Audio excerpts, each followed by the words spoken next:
Delhi NCR में प्रदूषण का सितम लगातार देखने को मिल रहा है। दिल्ली में बड़ा प्रदूषण AQI 860 के पार। दिल्ली की बिगड़ी हवा, जनता परेशान है।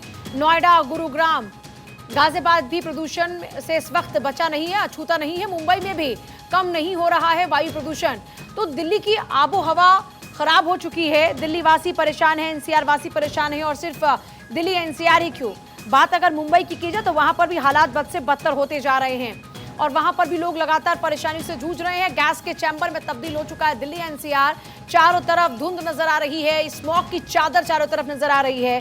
लोगों को भारी परेशानियों का सामना करना पड़ रहा है। नोएडा, गुरुग्राम, गाजियाबाद में भी प्रदूषण का कहर बरप रहा है।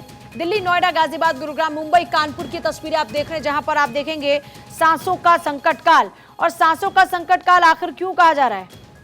और देखिए, एक बार थानेश्वर का रुख कर लेते। थानेश्वर हमारे साथ जुड़ रहे हैं इस वक्त। थानेश्वर, बात अगर सिटी ब्यूटीफुल की जाए तो वहां पर क्या हालात हैं? देखिए, सिटी ब्यूटीफुल में इतनी अभी वो नहीं आया है मौसम खराब जिस तरीके से दिल्ली के अंदर हुआ है या एनसीआर में या हरियाणा पंजाब के एरिया में हुआ है। इसका मेन रीजन यह है कि इस समय जो हवा चल रही है उसका रुख दिल्ली की तरफ आ रहा है, तो उस तरफ बहुत याद है। अब मैं हरियाणा की बात करूं तो हरियाणा में जो पंजाब के साथ लगते एरिया है, जैसे फतेहाबाद हो गया, सिरसा हो गया, कैथल हो गया और उधर से कुरुक्षेत्र का कुछ एरिया, वहां पे AQI जो है वो 400 450 से ऊपर हो गया। क्योंकि आप जहां पर हैं वहां से बिल्कुल सटा हुआ पंजाब है, इधर सटा हुआ हरियाणा है। और पिछले कुछ दिनों में पराली के मामलों में लगातार इजाफा हुआ है। एक एक दिन के अंदर 1921 या 81 इस तरह के मामले पराली जलाने को लेकर हैं। वहां पर क्या इंतजाम है जब बार बार इस बात का जिक्र होता है कि वहां से पराली का धुआं दिल्ली एनसीआर की आबोहवा को प्रदूषित करता है, या फिर वहां का जो इंडस्ट्रियल अपना पॉल्यूशन है वो इस तरफ रुख करता है और यहाँ पर लोगों की कदम घुटने लगता है? अभी क्या स्थिति है इन तमाम चीजों को लेकर? देखिए, हरियाणा पंजाब की दोनों सरकारें इसको पराली के जो जलाई जाती है उसको लेके काफी टाइट है। इन्होंने कई जगह धारा 144 लगाई गई है। हरियाणा और पंजाब में जो किसान पराली जलाते हैं उनके चालान भी किए जाते हैं और उन्हें जुर्माना भी लगाया जाता है, लेकिन फिर भी किसान पराली जलाने से बाज नहीं आ रहे हैं। किसान पराली जलाने का जो समय रखते हैं वो रात को 12 बजे से लेकर सुबह 3 बजे के बीच का रखते हैं, ताकि उस समय कोई अधिकारी उन पर रेड ना कर सके, उन्हें गिरफ्तारी ना की जा सके। जब सुबह खेत जले हुए मिलते हैं तब उन्हें फाइन किया जाता है। अब सबसे बड़ी बात यह है कि अब आज जो डीजीपी वगैरह की सारी प्रशासनिक अधिकारियों की मीटिंग है हरियाणा पंजाब के, उसमें यह फैसला लिया जाएगा कि नाइट पेट्रोलिंग शुरू की जाएगी, ताकि रात में यदि कोई किसान अगर पराली जलाता है तो उसी समय उसे गिरफ्तार किया जाए। क्योंकि केवल आर्थिक दंड लगाना, जुर्माना लगा के छोड़ देना समस्या का समाधान नहीं है। 2500 से 3000 के बीच 1 एकड़ का जुर्माना लगाया जाता है, उससे किसान को कोई फर्क नहीं पड़ता है। इसीलिए अब इसको लेकर और कड़े कदम। केशव भी लगातार बने हैं, पंकज भी लगातार बने हुए हैं, सत्यप्रकाश भी लगातार बने हैं और डॉक्टर साहब भी हमारे साथ में लगातार बने हुए हैं। सभी का एक बार करूंगी, जल्दी से कंप्लीट कीजिएगा बात थानेश्वर। देखिए, क्योंकि अभी इस समय कल पीजीआई रोहतक की मैं बात करूं तो 600 के करीब ओपीडी में पेशेंट आए हैं जिन्हों की सांस लेने की दिक्कत आ रही थी। पीजीआई चंडीगढ़ की बात करूं तो 850 पेशेंट आए हैं जिन्हें सांस लेने में दिक्कत हो रही थी। इस तरीके से हर जगह सांस लेने की तकलीफ बढ़ती जा रही है। इसको लेकर सीएम ने कल ही आदेश दिए हैं कि जहां जहां पराली जलाने की ज्यादा घटनाएं आ रही हैं वहां धारा 144 लगा दी जाए और इनको हो सकता है कि आज इनकी किसानों की जो पराली जलाते हैं इनकी गिरफ्तारी का या इनको जुर्माना भी और ज्यादा लगाया जा सकता है। जी ठीक है। इसके अलावा केशव, जल्दी से आपका एक रिएक्शन जरूर चाह रही हूं। अभी लोग किस तरह से अपना बचाव कर रहे हैं, और अभी क्योंकि दिल्ली सरकार ने ग्रैब 3 सिस्टम लागू कर दिया, उसका भी क्या असर देखने को मिला? कि एग्जीक्यूशन भी है या सिर्फ बातें की जा रही हैं?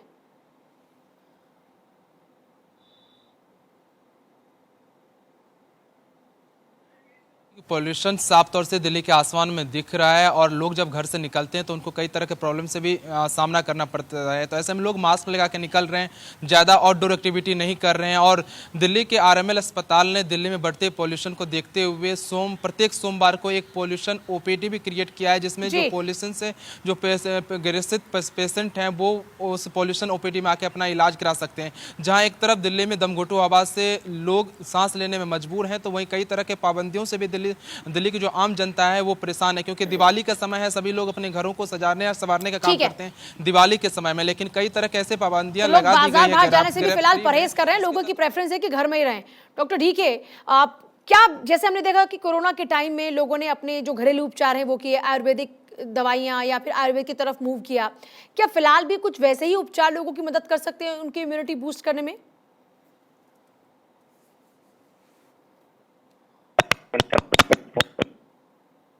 सर, आपकी आवाज नहीं आ रही है। टीम जरा इसको रिजॉल्व करे, जो प्रॉब्लम इस वक्त है उसको फिक्स कीजिएगा। मैं आपके पास सर वापस लौटती हूँ और ज्यादा जानकारी इसको लेकर आपसे लेंगे। पंकज, अगर नोएडा की बात करते हैं हम, क्या ये देख पा रहे हैं आपके आसपास में या फिर आपने नोटिस किया हो कि पानी का छिड़काव यहाँ पर भी किया जा रहा है? नोएडा अथॉरिटी खासतौर पर क्या करती हुई नजर आ रही है? किस तरह के अथक प्रयास नजर आ रहे हैं अभी तक नोएडा में, गाजियाबाद में? जी बिल्कुल, देखिए पूजा, प्रशासन लगातार अलर्ट है। सड़कों पर वाटर स्प्रिंकलिंग की जा रही है, पानी का छिड़काव किया जा रहा है, विशेषकर पेड़ पौधों पर छिड़काव किया जा रहा है।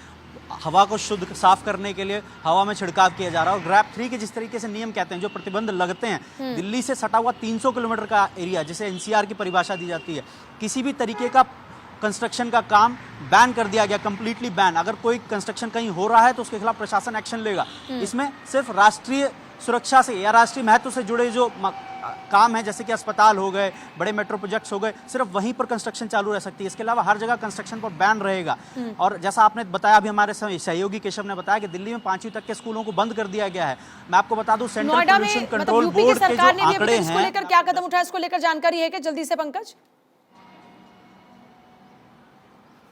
देखिए, लगातार जो जानकारियां निकलकर सामने आ रही हैं, ग्रैप 3 जो है, ग्रैप 3 पूरे एनसीआर एरिया में लगा है। उसी के तहत नोएडा प्रशासन, गाजियाबाद प्रशासन, सभी जगह प्रतिबंध लगाए जा रहे हैं। सेंट्रल पोल्यूशन कंट्रोल बोर्ड के एक आंकड़े को दिखाना चाहूंगा। ये जो मैप है, देखिए नॉर्दर्न एरिया का, दिल्ली से सटा हुआ जो इलाका है, दिखेगा आपको लगातार, देखिए लाल, एकदम वेरी पुअर वाली, सिवियर वाली कंडीशन है।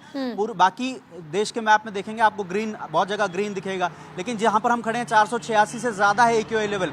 500 जो है मैक्सिमम लिमिट होती है, 500, 486, 490 एकदम मैक्सिमम लेवल पर है। सांस लेने में तकलीफ, आंखों में जलन, हम वो भी क्रॉस कर चुके लगातार हैं। और हम उस मोस्ट पॉल्यूटेड सिटी में इस वक्त खड़े हैं जहां पर एक्यूआई 550 का आंकड़ा भी पार कर चुका है। पंकज, मैं आपके पास वापस लौट रही हूँ।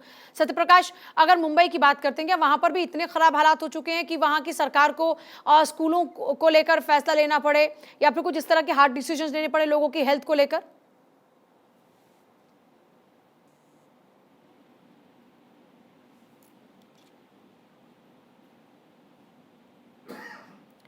सत्यप्रकाश, सुन पा रहे हैं क्या आप? मुझे लगता है आवाज उन तक नहीं पहुंची। टीम जरा इसको फिक्स कीजिएगा। एक बार मैं फिर से डॉक्टर डीके का रुख करूंगी। डॉक्टर डीके, मैं सवाल पूछ रही थी कि जैसे कोरोना काल में जब कुछ काम नहीं आया तो लोगों ने फिर से अपने आयुर्वेद उपचार की तरफ ही कदम बढ़ाया। लोगों को लगा कि ना से कुछ बेहतर है और अपनी इम्यूनिटी पर काम करते हैं। क्या इस वक्त वो तमाम चीजें काम कर सकती हैं क्या पॉल्यूशन से बचने के लिए भी? ये जो आप कंजेशन की बात करें कि चेस्ट में कंजेशन, गले में खराश, डॉक्टर डीके सुन पा रहे हैं क्या आप? शायद आवाज उन तक अभी भी नहीं पहुंच रही है। दिल्ली के लोगों से बातचीत की हमारे संवाददाता ने, और जरा देखिए दिल्ली के लोग कैसे अपनी परेशानी को बयां कर रहे हैं। देखिए, अलग अलग आपने लोगों की बातों को सुना। लोगों ने कहा कि सांस लेने में बहुत ज़्यादा तकलीफ हो रही है, घर से निकलने में परहेज कर रहे हैं। ये बार बार कहा भी जा रहा है कि जो लोग वॉक करते हैं वो इस वक्त वॉक ना करें, क्योंकि देखिए हम पिछले लगभग 10-12 सालों से यही हालात देख रहे हैं। 10-12 साल में बहुत ज़्यादा ख़राब हुए। हालांकि इससे पहले भी हालात धीरे धीरे ख़राब हो रहे थे, जब हमें पता लग रहा था कि जो वातावरण है वो बहुत ज़्यादा रिस्की हो रहा है। अब देखिए यहाँ पर ये जो एक्यूआई का कलर है उसको भी आप देखिए, वेरी पुअर। अभी पंकज ने दिखाया मैप के जरिए कि जब एक बार 301 का आंकड़ा एक्यूआई क्रॉस कर गया, दैट मीन्स वो बहुत ही खराब कंडीशन में। दिल्ली के लोगों ने क्या कहा इस स्मॉग को लेकर, सुनिए। बहुत ज्यादा पुअर कंडीशन है, लोगों को सांस लेने में बहुत तकलीफ हो रही है। जिनको हार्ट की प्रॉब्लम है उनको बहुत ज्यादा हुआ है। फोग अभी कहाँ स्टार्ट होगा, फोग तो जनवरी में आएगा, बट अभी जो है कंडीशन वो फोग की नहीं है, अभी ये पॉल्यूशन है। आज मैं सुबह रनिंग करने, जॉगिंग करने के लिए आया था, लेकिन सुबह सुबह कुछ भी दिखाई नहीं दे रहा। इतना पोल्यूशन हो रखा है, दूर दूर तक 500 मीटर तक कुछ भी दिखाई नहीं दे रहा। जब रनिंग कर रहे तो सांस पहले से कंपनी में ज़्यादा चढ़ रहे हैं। पोल्यूशन बहुत ज़्यादा है। हमारे बुजुर्गों के लिए तो इतनी परेशानी है जिसका कोई ठिकाना नहीं है। नाक पे लगा रखा है, देख रखा है आपने। और कल मेरी आंखों से पानी जा रहा था, दर्द हो रहा था आंखों के अंदर। ये तो मंत्री महोदय को चाहिए कि कुछ करें इसके लिए। अब वो नहीं करते तो क्या कर सकते हैं, हमारे तो कोई बस में नहीं है। लोग कह रहे हैं कि क्या करें, क्या कर सकते हैं। ये तो दिल्ली वासियों की बात हुई, जरा नोएडा वासियों की बात सुनिए। परेशान तो डेफिनेटली कर ही रहा है, बिकॉज जितना ये फॉग और ये सारा आदमी देख ही नहीं सकते आगे। हम तो जाते हैं पार्क के अंदर एंड हम सैर कर रहे हैं continuously. We have been doing it for so many years. तो मैं तो यही कहूँगा कि भाई आदमी अपना ध्यान करे अभी पीछे भी काफ़ी मतलब स्मोगी था ये, और जैसे बढ़ता जा रहा है। तो अभी स्कूल में अभी कोई नोटिफिकेशन नहीं है, सुन की भी बॉम्बे वगैरह में तो हो गया है कि स्कूल बंद रहेंगे, ऑनलाइन क्लासेस होंगी, लेकिन अभी यहाँ कोई नहीं है। अभी ये बच्चों को परेशानी तो होती है सांस लेने में, उसमें है, तो इसलिए मास्क लगा के भेज रहे हैं बच्चे को। हालांकि आपने लगाया हुआ फेस कर रहे हैं, गले में खरकच हो रही है, सांस लेने में थोड़ी दिक्कत सी है, और ऐसा मौसम तो है ही, ये तो पॉल्यूशन तो है ही रहा है। एक बार डॉक्टर डीके का रुख कर लेते हैं। डॉक्टर डीके, मैं आपसे ये पूछना चाह रही थी कि पिछली बार जैसे हमने आयुर्वेद की तरफ रुख किया था, वो आयुर्वेद यहाँ पर कुछ बचाव कर सकता है क्या लोगों का? क्योंकि लोग जैसे बता रहे हैं बहुत ज़्यादा परेशानी हो रही है, फिर भी लोग वॉक करने के लिए भी निकल रहे हैं, और वॉक करना इस वक्त में कितना हेल्दी है, वो भी इस एनवायरनमेंट में। देखिए बिल्कुल आप ठीक है, तो वॉक करना बिल्कुल हेल्दी नहीं है इस एनवायरनमेंट में। अगर आप बाहर जा रहे हैं तो कहीं ना कहीं आप अपने आप को एक्सपोज कर रहे हैं टॉक्सिन्स को, जो टॉक्सिन को आप इनहेल करेंगे, अंदर जाएंगे, आपके लंग्स है, लिवर है, किडनी है, हार्ट है, टिश्यूज है, इन सबको वो अफेक्ट करेंगे, इनको इन्फ्लेट कर, इनके अंदर इन्फ्लेमेशन करेंगे, और कहीं ना कहीं बहुत सारे सिम्टम्स क्रिएट करेंगे, जिनके हम लोग सब बात कर चुके हैं। तो अगर बात करते हैं आयुर्वेद की, डेफिनेटली आयुर्वेद का फायदा है इसमें कि अगर आपको कफ हो रहा है, सोर थ्रोट हो रहा है, इचिंग हो रही है, या इरिटेशन हो रहा है कफ के अंदर, या स्नीजिंग हो रही है, रनिंग नोज हो रही है, तो आप स्टीम ले सकते हैं, आप काढ़ा पी सकते हैं दिन में 1 या 2 बार, आप अदरक की चाय पी सकते हैं, आप तुलसी ले सकते हैं, आप हल्दी है उसके अंदर एंटीसेप्टिक प्रॉपर्टीज होती है, उसका सेवन कर सकते हैं। नॉर्मली जो इस समय कफज प्रॉपर्टी की बीमारियां होती हैं, अगर हम बात करते हैं 3 तरह की प्रकृति होती है आयुर्वेद में, वातज, पित्तज, कफज। तो अगर हम इस जो पॉल्यूशन जो है वो कफज प्रकृति के लोगों को ज्यादा दिक्कत करता है, मतलब उनके अंदर कफ ज्यादा बनाता है, तो ऐसे लोग जिनकी प्रकृति में जो सेंसिटिव है, जिनको एलर्जी है, उनको दिक्कतें हो सकती हैं, तो वो अनुलोम विलोम है, ठीक है, इस तरह के योग कर सकते हैं, या आप ब्रीदिंग एक्सरसाइज कर सकते हैं, लाइट ब्रीदिंग एक्सरसाइज कर सकते हैं, या गार्गल कर सकते हैं, ले सकते हैं, इस तरह के सेवन कर सकते हैं गर्म चीजों का, जिससे आपको दिक्कत ना हो। ठंडी चीजों को अवॉइड कर सकते हैं, दही है, संतरा है, ठंडी चीजें, पानी है, ठंडे कोल्ड ड्रिंक्स है, तो इन सब चीजों को अवॉइड करना चाहिए। ये सपोर्टिव ट्रीटमेंट है, it is not actually primary treatment. Primary treatment allopath में है, जिसमें अगर आपकी सांस फूल रही है, अगर आपको स्टमक एक्टोटोक हो रहा है, अगर आप कफिंग बहुत बढ़ गई है, अगर आपको चेस्ट पेन हो रहा है, अगर आपको लग रहा है कि बच्चा आपका सुस्त हो रहा है, प्लेफुल नहीं है, तो ये इमरजेंसी है। इस समय आप एलोपैथ के नियर बाई हॉस्पिटल में या नियर बाई डॉक्टर को संपर्क करें। हो सकता है आपको कंजेशन कम करने के लिए दवाइयां देने पड़े, हो सकता है आपको नेबुलाइज करना पड़े, आपकी जो लंग्स सिकुड़ गए अंदर, खोलने के लिए, जिससे ऑक्सीजन अंदर तक पहुंच जाए, बच्चा जो बुजुर्ग जो भी है उसको आराम मिल जाए। हो सकता है आपको कुछ टेस्ट कराने पड़े, हमें क्या चाहता हूँ, निमोनिया तो नहीं है, तो इसलिए अलार्मिंग सिम्टम आ रहा है जिसमें चेस्ट पेन है, ब्रीदिंग डिफिकल्टी है, सांस में दिक्कत आना, सांस तेज चलना, घबराहट होना, वीकनेस होना, हार्ट बीट तेज हो जाना, और खासकर डायबिटिक, हाइपरटेंसिव पेशेंट है, हार्ट पेशेंट है, अस्थमा और सीपीडी के पेशेंट है, इनको बहुत ध्यान रखने की जरूरत है, या गर्भवती महिलाएं हैं। चलिए ठीक है, मैं आपके पास वापस लौटूं। सत्यप्रकाश लगातार बने हुए। सत्यप्रकाश, अभी अगर वहाँ के हालातों की बात करें तो इन हालातों को देखते हुए अभी तक क्या क्या कदम उठाए गए हैं? क्या जैसे यहाँ पर ग्रैब सिस्टम लागू है, क्या वहाँ पर भी ग्रैब 3 लागू हो चुका है, या फिर वहाँ का कोई अलग सिस्टम है? क्या स्कूल खुले हुए हैं, बच्चे स्कूल जा रहे हैं?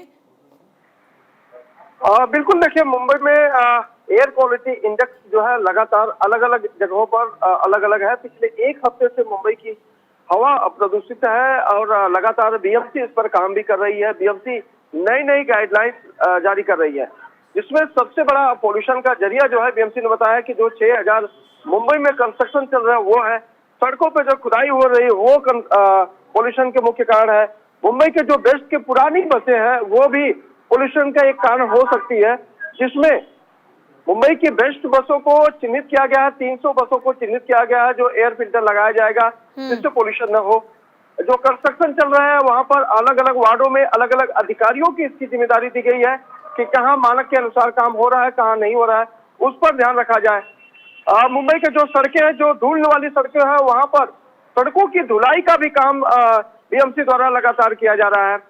कई जगहों पर ऐसे है जहां पर कंस्ट्रक्शन बंद किया गया है, लेकिन सरकार की आंखों में, मनपा की आंखों में धूल झोंककर भी काम चल रहा है। सीमेंट के जो कारखाने हैं वहां पर जो है सीमेंट बनाने के काम चल रहा है, क्योंकि जो मिक्सिंग मशीन होती है वो चलती है तो बहुत ज्यादा धूल जो है हवा में आती है और वही पोल्यूशन को बढ़ाती है। तो कहीं न कहीं मुंबई की आबोहवा खराब है, लेकिन जिस तरह से इंडेक्स बता रहा है अलग अलग इलाकों का अलग अलग इंडेक्स, वो कहीं न कहीं गंभीर होता जा रहा है। हालांकि पिछले 1 हफ्ते से मुंबई की हवा बिल्कुल खराब हो गई है, सरकार भी कर रही है, मुंबई महानगर पालिका भी कर रही है, लेकिन जमीनी हकीकत है उस पर जो है जो काम होना चाहिए वैसा नहीं हो रहा है। हालांकि स्कूल को बंद नहीं किया गया है, स्कूल बच्चे जाते हैं, लेकिन पेरेंट्स खुद अपनी जिम्मेदारी समझकर बच्चों को या तो मास्क लगा देते हैं या तो केशव, फिर अगर दिल्ली में इंडस्ट्रीज की बात करते हैं तो इंडस्ट्रीज को लेकर कोई कदम उठाया गया है क्या अभी? जो इंडस्ट्रीज पॉल्यूशन करती हैं, क्या उन पर भी फिलहाल ताले लगाए गए हैं? इसको लेकर क्या अपडेट है?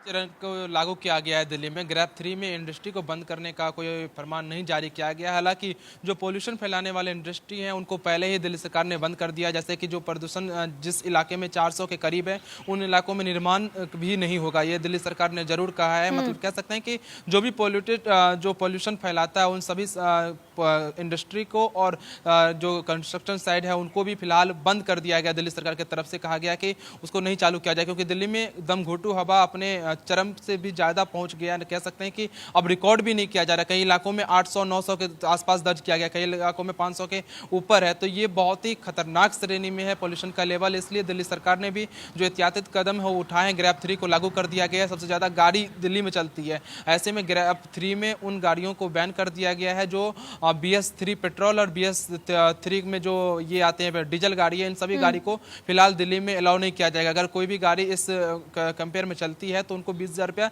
चालान भी काटा जाएगा। साथ ही 2 दिन के लिए दिल्ली सरकार ने स्कूलों में 5वीं क्लास तक भी बच्चों के बंद कर दिया गया है और सिर्फ ऑनलाइन क्लासेस 5वीं तक के क्लासेस चलाए जाएंगे। लोग कितना अवेयर नजर आ रहे हैं फिलहाल से जरूर उठाया गया, क्योंकि आमतौर पर ये होता है कि नियम बना दिए जाते हैं लेकिन लोग उनको फॉलो नहीं करते। इस बार क्योंकि ये खुद उनकी जिंदगी का सवाल है तो लोग कितना फॉलो करते हुए नजर आ रहे हैं नियमों को?